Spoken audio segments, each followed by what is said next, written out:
My name is Minnie L. Ross, and I was 22 years old when my graduation party turned into the first real fracture in my family.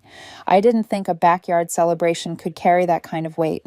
I didn't think a microphone, a plastic cup, and a single sentence could change the way I saw my own blood. But that's the thing about families like mine. They don't break all at once. They crack in public, and then they demand you smile while the pieces fall. It was supposed to be a day I remembered for all the right reasons. I had finished my degree and somehow managed to build a small but profitable business while studying full-time. It wasn't luck. It was long nights, skipped weekends, and saying no to more parties than I could count. I'd learned how to grind quietly because in my house, attention was currency, and my older brother Alex always spent it like it was his birthright. My mom had gone all out. The backyard looked like it belonged in a magazine spread. White folding chairs lined up under strings of lights, tables covered in blue tablecloths, the smell of roasted chicken and baked mac and cheese drifting through the air. Relatives I hadn't seen in years came out of nowhere. Friends from college, neighbors, even my old high school basketball coach stopped by to shake my hand.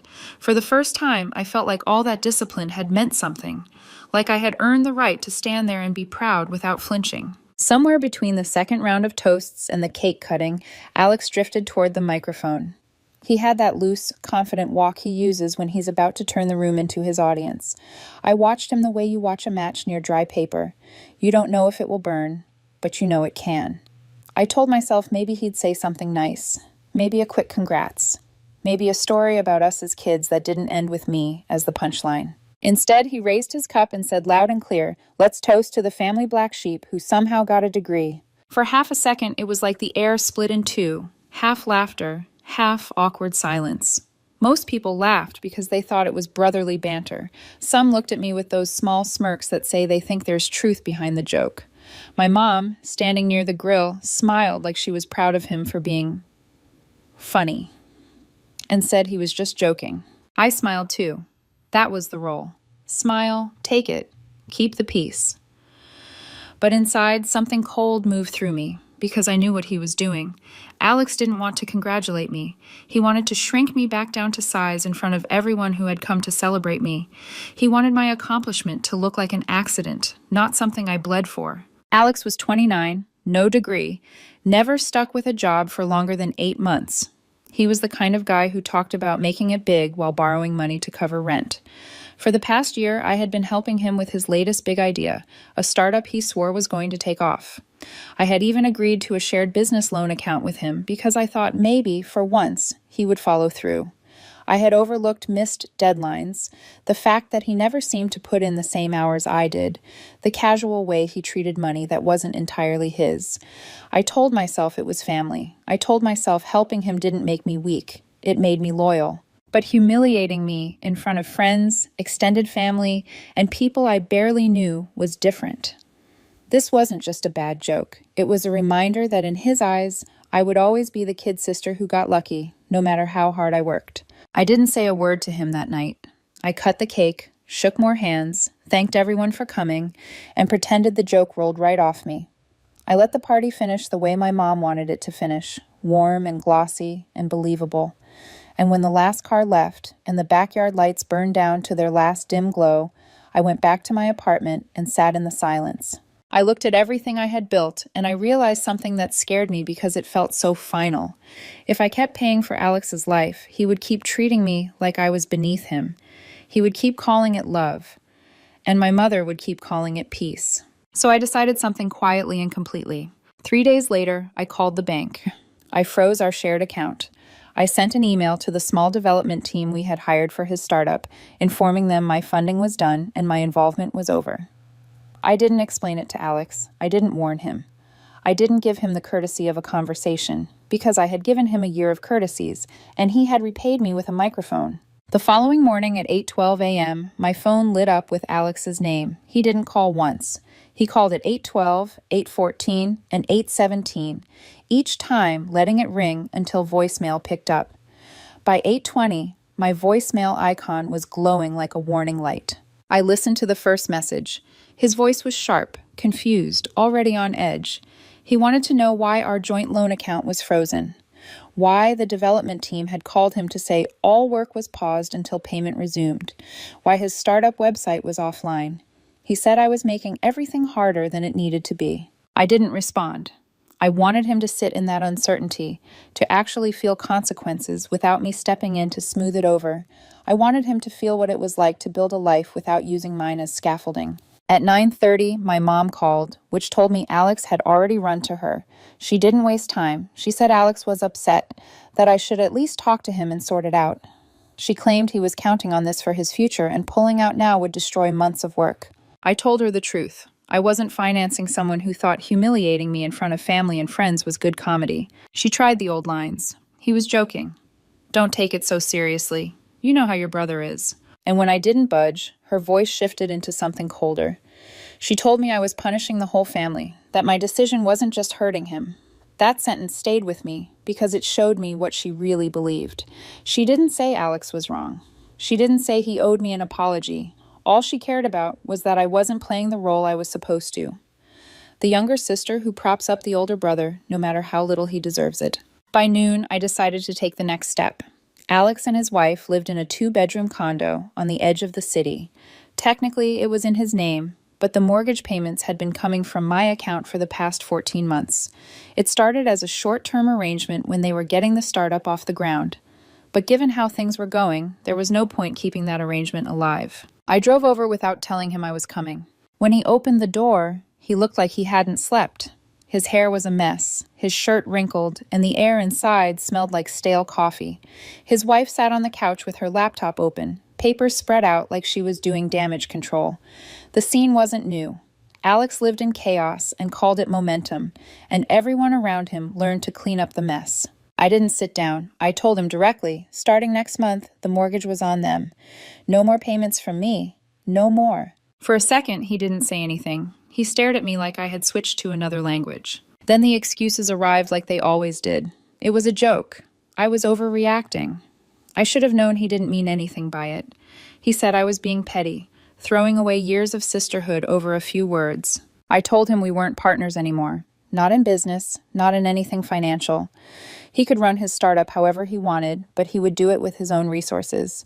He could cut back, take a job, or shut it down entirely. It wasn't my problem anymore. He tried one last angle. He said I was abandoning him, that I wasn't thinking about family. I didn't answer that. I turned and left. Walking to my car, I didn't feel guilt or second thoughts. I felt something closer to relief. It was the first time in years I wasn't carrying his weight on my back. And for a few days, the silence felt like peace. Then my parents called with an invitation to a big family dinner. They said it was important, that everyone needed to be there. My mom made it sound casual, like one of those meals where everyone piles into the dining room and half the conversations happen over each other. But the way she insisted I absolutely needed to be there told me it wasn't just about dinner. This was an ambush. I debated not going. I already knew the script. They would downplay what Alex did. They would call me overly sensitive. They would try to guilt me into unfreezing the account and covering the condo again. But a part of me wanted to see it. I wanted to see exactly how far they were willing to go to protect him, even if it meant breaking me. And I didn't know it yet, but that dinner would be the moment someone finally said out loud what had been true for years, and the whole evening would tip into chaos. I almost didn't go. I stood in my apartment with my keys in my hand, staring at the door like it was a decision point I couldn't undo. My boyfriend, Ethan, watched me from the kitchen doorway, quiet in that way that meant he was letting me choose, but ready to step in if I asked. He wasn't the type to demand he come along or act like he needed to handle my family. He just asked one simple question that landed heavier than any lecture. "Do you want peace?" he said, "or do you want clarity?" I didn't answer right away because the truth was I wanted both. I wanted peace without surrender. I wanted clarity without another scene where I walked out looking like the villain. Ethan came closer, took my hand, and lowered his voice. "Whatever happens," he said, "don't let them rewrite what you lived." That was the thing I was starting to understand. My family didn't just argue. They edited. They took a moment, shaved off the parts that made them look bad, polished what was left, and handed it back to you like it was the real story. And if you didn't accept their version, they punished you for being difficult. So I went. When I walked into my parents' house, the table was already set like they were staging a scene. My mom had gone all out, roast chicken, mashed potatoes drowning in gravy, her garlic bread that could knock a person out from 2 rooms away. The dining room lights were bright, almost too bright, like they wanted everything visible, every expression caught, every reaction recorded in memory. My dad sat at the head of the table with a glass of iced tea, looking unusually serious. Alex and his wife were already there, leaning toward each other, whispering in low voices before straightening up when they saw me. Alex's eyes flicked over me the way they always did when he was measuring whether I came in soft or strong. His wife didn't smile, not really. She wore that careful look like she was bracing for impact, but still hoping the room would side with them. And my mom, hovering near the kitchen like she was hosting a show, greeted me with a sweetness that felt practiced. Ethan had offered to come, but I didn't bring him. Not because I was ashamed, but because I didn't want them to twist it. I could already hear my mom's voice saying I was bringing outsiders into family matters, like I hadn't spent years being the outsider inside my own house. We sat down, and for the first 20 minutes, it was surface-level chatter. My mom asked about my business, then quickly moved on to the neighbors. My dad mentioned a leak in the garage roof. Alex made a half-hearted joke about traffic. Everyone acted like the air wasn't loaded, like there wasn't a silent agenda sitting at the table with us, waiting for its turn to speak. I could feel it building. My mom kept glancing at me like she was checking the angle of her shot. Alex kept shifting in his chair like he was bored, like he couldn't wait for the part where he got what he wanted. His wife kept touching her napkin, folding and unfolding it, a nervous habit that made me think she understood more than she admitted. Finally, my mom put down her fork and said, "Families shouldn't let small misunderstandings turn into big problems." She didn't say my name, but her eyes stayed on me the entire time. She went on about how life was too short for grudges, how everyone makes mistakes when they're trying to be funny, how we should all just move forward. The words were gentle. The message wasn't.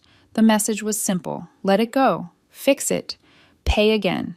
Be the one who keeps things steady. I opened my mouth, then closed it. Because I knew if I spoke, she would turn my words into an argument about tone, about respect, about how I was escalating. That was always the trap. They didn't care what you said. They cared whether you said it in a way that kept them comfortable. Before I could even decide how to respond, my dad set his fork down with a deliberate clink that cut through the room like a warning. He turned to Alex and said, "You should have thought before you opened your mouth at that party. You embarrassed your sister in front of everyone, and you're lucky all she did was pull her money." The room froze. Alex stared at him like he'd misheard. My mom's eyebrows shot up like my dad had just switched sides in the middle of a chess game. Alex's wife dropped her gaze to her plate and didn't move. And for a second, I felt something unfamiliar rise in my chest. Not relief exactly, but shock. Because my dad almost never challenged Alex directly. My father was a quiet man, the kind who believed keeping the peace was the same thing as being strong. But the way he looked at Alex in that moment, there was weight in it. Like he'd been watching this dynamic for years, and finally couldn't pretend it was normal. Alex tried to recover, leaning back in his chair with that lazy confidence he used when he wanted to act like none of it mattered. "It was a joke," he said. "Minnie's taking it too seriously. She knows I didn't mean anything by it." My dad didn't let him finish. He told him hiding behind "just kidding" was the oldest trick in the book. He said if Alex respected me at all, he would have apologized right after it happened, not waited until I cut him off financially. He didn't raise his voice, but his tone made it clear he wasn't debating. This wasn't a conversation. This was a verdict. That's when my mom jumped in. She leaned toward my dad like she couldn't believe what she was hearing. She said, "That's just how siblings are." She said I knew Alex was joking, and I was the one making a mountain out of nothing. Then she looked at me and said I'd gone too far. Alex, sensing backup, folded his arms and stayed quiet, letting her fight for him. He even smirked at one point like this was going exactly the way he planned, except for my dad's part. That smirk did something to me. It made the night of my graduation replay in my mind. The laughter. The little smirks from people who thought the joke carried truth. My mother smiling like it was cute. It wasn't cute. It was a pattern. I didn't respond to any of it. There was no point. They had already decided I was the problem because I stopped playing the role they expected from me. So I pushed my plate forward, stood up, and told them I wasn't explaining myself again. The silence as I walked to the door was heavy, but I didn't look back. I could hear my mom inhale like she was about to call me dramatic. I could hear Alex shift in his chair like he was waiting for my dad to fix me. And I could feel my dad's eyes on my back. Not angry, not even disappointed, just tired. Like he was seeing something clearly for the first time and realizing he should have seen it sooner. When I got outside, the cold air hit my face and my hands shook slightly as I unlocked my car. I sat there for a moment, not driving, just breathing, because my heart was pounding the way it does when you've been holding yourself together too tightly for too long. When I got home, Ethan called. I hadn't told him I was leaving early, but he heard it in my voice the second I answered. "Did they do it?" he asked. "Did they try to make it your fault?" "Yes," I said, and it came out like a laugh that didn't have any humor in it. And the worst part is, they weren't even subtle. Ethan was quiet for a moment, then he said, "Listen to me. The people who benefit from your silence will always call you loud when you finally speak." I didn't realize how much I needed to hear that until my throat tightened, because part of me still wanted to believe my mother would wake up and say, "You're right," he crossed a line. Part of me still wanted to believe Alex would feel shame, but the dinner proved something darker. Alex didn't need my money as much as he needed control, and my mother didn't want fairness as much as she wanted the family to look intact. I thought that was the end of their intervention. I underestimated them. 3 days later, Alex and my mom teamed up for something I didn't see coming. Not a phone call, not a heartfelt apology, a stunt designed to corner me, embarrass me, and force me to take care of them again, whether I wanted to or not. It was a weekday morning. I was coming back from a meeting with a potential investor, my mind still half on numbers and projections, when I spotted a large white moving truck parked directly in front of my apartment building. For a second, I thought it was a neighbor. Someone finally leaving, someone starting over. Then my stomach sank, because I saw Alex standing at the back of the truck, directing 2 movers like he owned the place. His wife was on the sidewalk holding a cardboard box labeled kitchen, wearing that tight smile people put on when they're trying to act casual about something that's anything but.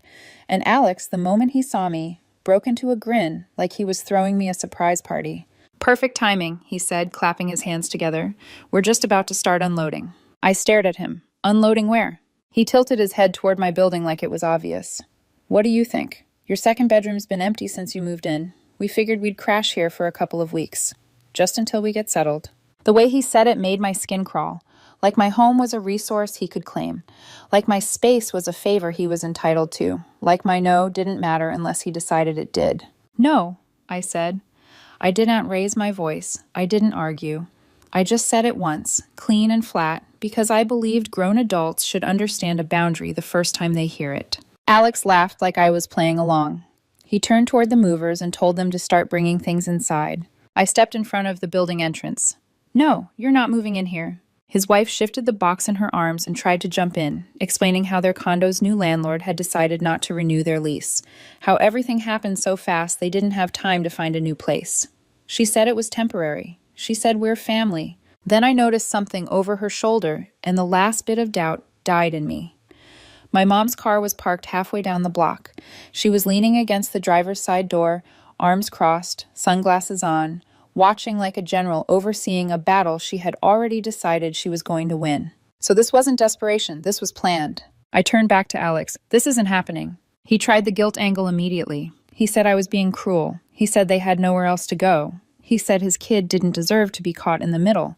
The way he said it was calculated, like he wanted the movers to hear, like he wanted the neighbors to hear, like he wanted the story to start forming before I even refused. I told him there were plenty of other relatives they could call, and if there weren't, maybe that said something about how they treated people. That's when my mom strolled up, slow and deliberate.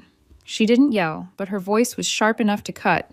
She told me I was turning my back on my own blood, and if I let them walk away today, I'd regret it more than I could imagine. I looked at her and felt something settle inside me, something that wasn't anger anymore, but certainty. "The only regret I've had," I said, "is letting things get this far in the first place." Then I turned to the movers. "You unload anything into this building, it's getting put right back in the truck at his expense." The movers looked at each other. One of them asked Alex quietly if they should head back to the storage unit. Alex swore under his breath. His wife stared down at her shoes. After a long pause, Alex waved them off, furious, defeated, embarrassed. They packed everything back into the truck. My mom didn't say another word as she walked back to her car, but the look she gave me, promise this wasn't over. And Alex, right before he climbed into the cab, stared at me like he wanted to memorize my face as an enemy. That night at exactly 11:04 p.m., I got a text from Alex. "You're going to regret this more than you think." I didn't reply. 2 days later, I found out what he meant. And it wasn't about money. It was personal, very personal. 2 mornings later, I woke up to my phone vibrating so hard it rattled against my nightstand. At first, I thought it was work. A supplier issue, a client panicking, something normal, something manageable. But when I opened my eyes and saw the flood of notifications, my stomach tightened in a way I hadn't felt before. It wasn't emails, it wasn't work. It was social media. Missed calls stacked on top of each other, dozens of direct messages, over 100 tag notifications. Names I hadn't seen in years lighting up my screen like ghosts. People I barely remembered sending screenshots without context, as if they expected me to already know what I was looking at. Alex had gone public. On Facebook, he had written a post that read like a badly scripted drama. He talked about betrayal, about family turning their backs, about how his own sister had kicked him, his wife, and his child onto the street when they had nowhere else to go. He painted himself as a man just trying to survive, and me as a cold, selfish businesswoman who forgot where she came from the moment money touched her hands. Every detail that made him look bad was missing. He didn't mention the startup I had funded. He didn't mention the year and more that I paid their mortgage. He didn't mention the shared loan account or the development team. He didn't mention the moving truck stunt or my mother watching from the sidewalk like this was a planned performance. And of course, he didn't mention the graduation party, the microphone, the laughter, the way he cut me down in front of everyone who mattered to me. By the time I finished reading, the post had already been shared nearly 60 times. Some comments were cautious, people who could tell something didn't add up, but most weren't. Family friends, old neighbors, distant relatives I barely remembered chimed in like moral judges. Family is forever. Blood should come before business. And the ones that hit hardest weren't from strangers. They were from people I went to school with. People who knew nothing about my life now, but loved the story anyway. Guess money changes people. Wow, didn't think you were like this. I put my phone down and sat there in silence, feeling something shift inside me. Not sadness, not even anger. It was clarity, because Alex wasn't just lying. He was controlling the story the same way he always had. And if I stayed quiet, the lie would become the truth. By noon, my mom had left 3 voicemails, each one angrier than the last. She didn't ask if any of it was true. She didn't ask what actually happened. She didn't care. All she cared about was how it made the family look and how I needed to fix it. That's when I knew I wasn't going to play defense anymore. The next morning, I texted Alex. "Meet me at the condo, noon. No emojis, no explanation, just the time and place." He replied 5 minutes later with a thumbs up, like he thought this was me finally breaking, like he thought I was coming to apologize. When I got there, I let myself in. I had my own key, another detail people love to ignore. I was already sitting at the kitchen table when he walked in, wearing that smug expression he always used when he thought he had the upper hand. I had a neat stack of papers laid out in front of me. Bank statements, loan documents, transfer records, every payment I had made toward his mortgage, every deposit into the startup, every expense I had covered, lined up clean and undeniable. He looked at the papers, then at me. "What's this?" he said, like he already knew but wanted to hear me say it. "I'm giving you a choice," I said calmly. I didn't yell. I didn't lecture. I slid the stack across the table toward him. "You take down that post today and put up a correction, or I send copies of these to every single person who shared it. Family, friends, investors, everyone." He laughed at first, a short, dismissive sound. "You wouldn't actually do that." I picked up my phone and showed him the draft message I had already written, complete with screenshots attached and names tagged. His expression changed so fast it almost felt physical. The smirk vanished. His shoulders stiffened. For the first time since the party, he looked nervous. "You're bluffing," he said, but his voice didn't match the words. "I'm not," I said, "and you know it." He stared at the papers for a long moment. I could see the calculations happening in his head, how far the lie could go, how fast it would collapse if the truth followed it. He didn't apologize. He didn't admit he was wrong. He just stood up, grabbed his phone, and walked into the other room. That night, the post disappeared. No apology, no follow-up, no explanation. just gone. Like it never existed. Like he could erase damage by pretending it never happened. And in that moment, I understood something important. Alex wasn't capable of accountability, only retreat. I thought maybe that would be the end of it, that maybe he'd finally back off now that he knew I wasn't afraid to expose the truth. I was wrong, because the following week, I made a move he never saw coming. That Friday morning, I sat in the downtown office of a lawyer I trusted and signed the final paperwork to invest in my friend Chris's startup. Chris was someone I had known since my sophomore year of college. He wasn't flashy. He didn't promise the moon. He didn't play the victim when things got hard. For 2 years, he had been building his platform on his own dime, working nights at a warehouse just to keep funding it. Months earlier, he had asked if I'd consider coming in as a partner. Back then, I told him I couldn't. My money was tied up with Alex's project. Now, my resources were free, and I wanted them invested in something real. When the ink dried, I felt a calm I hadn't felt in months. That afternoon, I called my dad and asked if he wanted to meet for coffee. We sat by the window of a small cafe, sunlight cutting across the table. I slid the signed agreement toward him. He read it carefully, then nodded. "Good," he said. "At least it's going to someone who's earned it." By evening, the news had reached my mom. I didn't have to guess how. Alex must have called her the second he found out. She left 2 voicemails back to back, both saying almost the same thing.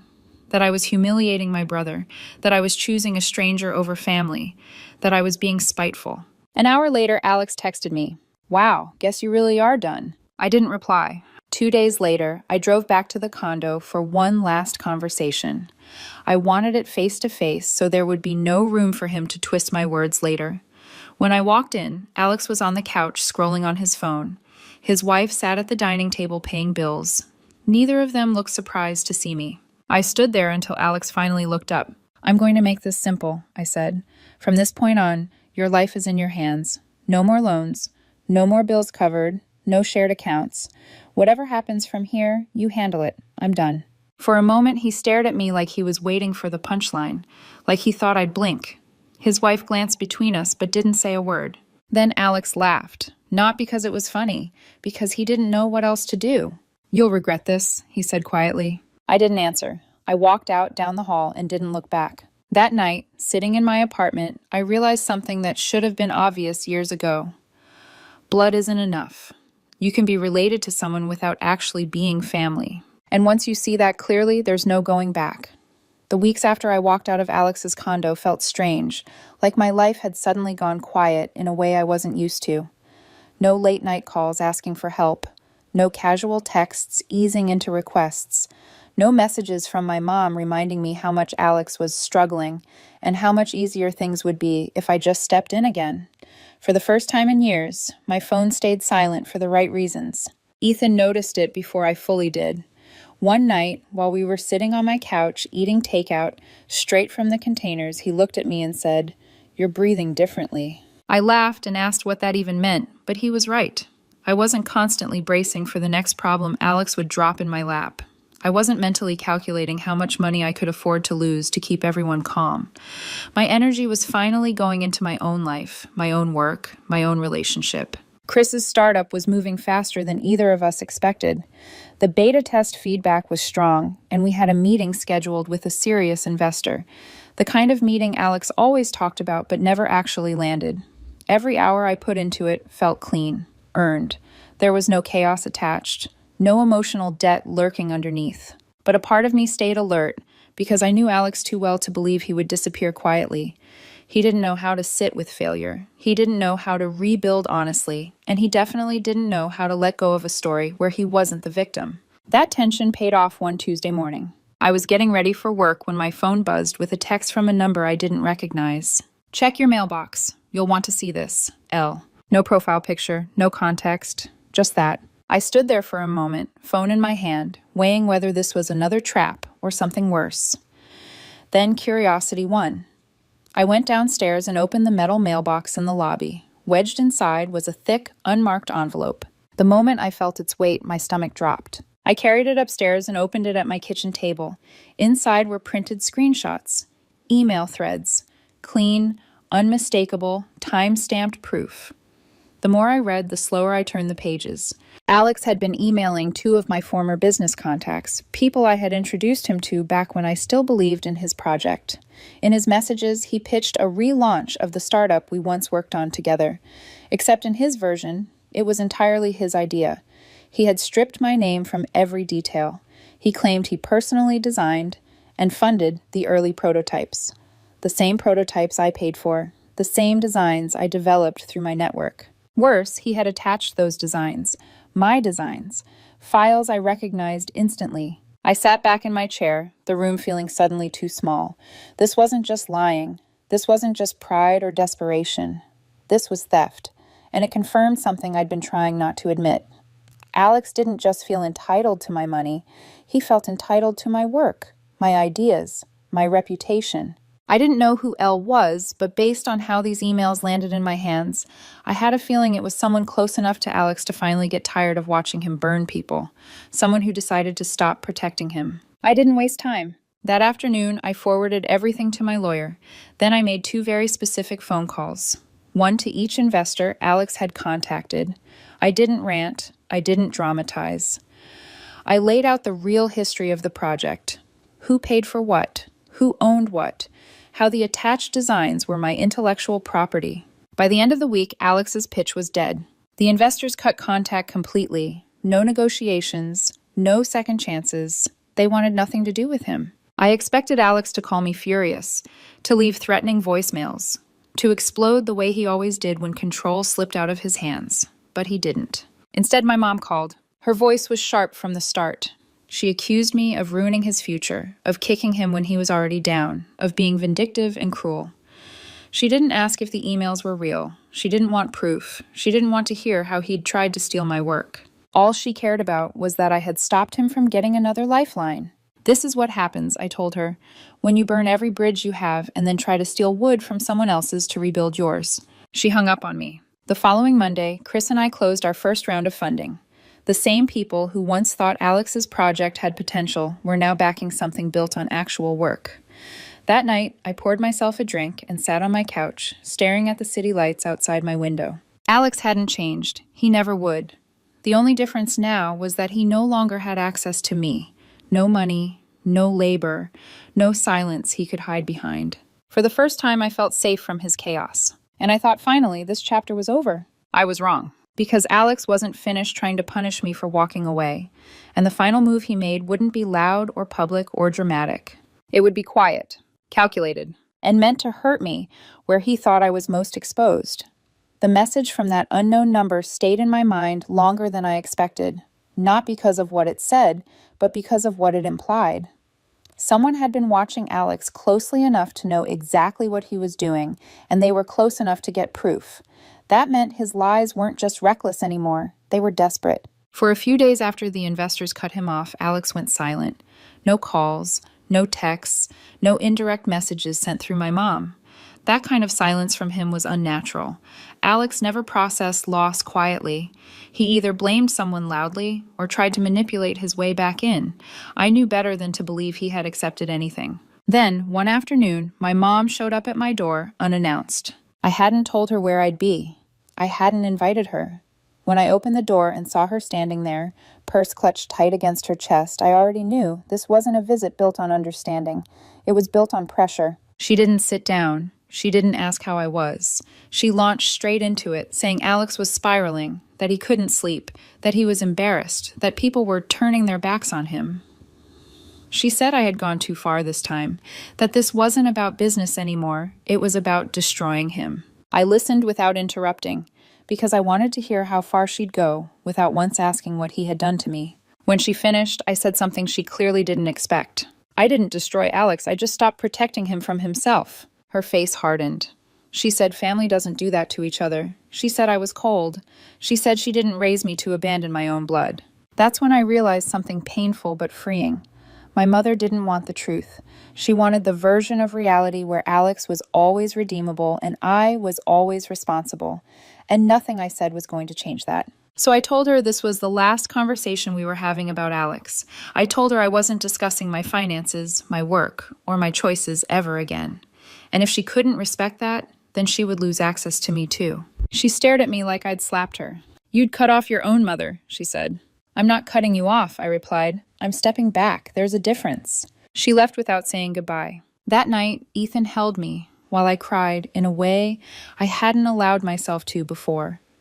Not because I missed Alex, but because I finally accepted that the family I wanted didn't exist the way I had imagined it, and grieving that truth hurt more than any argument ever had. A few days later, my lawyer called. He told me Alex had attempted to register a variation of the original startup name under a different entity, trying to skate just close enough to my intellectual property without crossing the line outright, close enough to confuse, close enough to borrow credibility, close enough to stay connected to my work. That was the moment I stopped reacting and started finishing things. Within a week, my lawyer sent a formal cease and desist. Not emotional, not aggressive, just airtight. It laid out ownership, documentation, timelines, and consequences. It made it very clear that if Alex crossed that line again, there would be no warning. He never responded. Not to me, not to the lawyer, not publicly, not privately. Weeks passed, then a month. Chris's company continued to grow. New hires, new milestones, new conversations that didn't involve damage control or guilt. For the first time, I was building something without having to apologize for it. Ethan and I started talking about moving in together.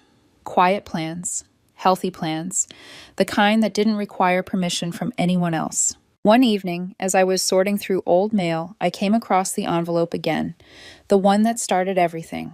I looked at it for a long time, thinking about the person who sent it. L. Whoever they were, they didn't save Alex. They didn't protect him.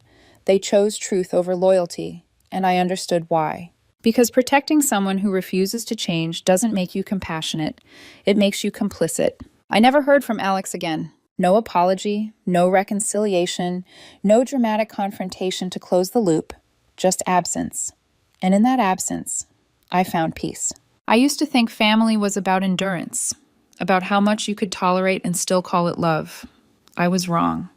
Family is about respect. And when respect disappears, blood doesn't mean much at all. The door between Alex and me didn't slam shut.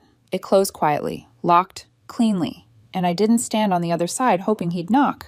For the first time in my life, I walked forward without looking back.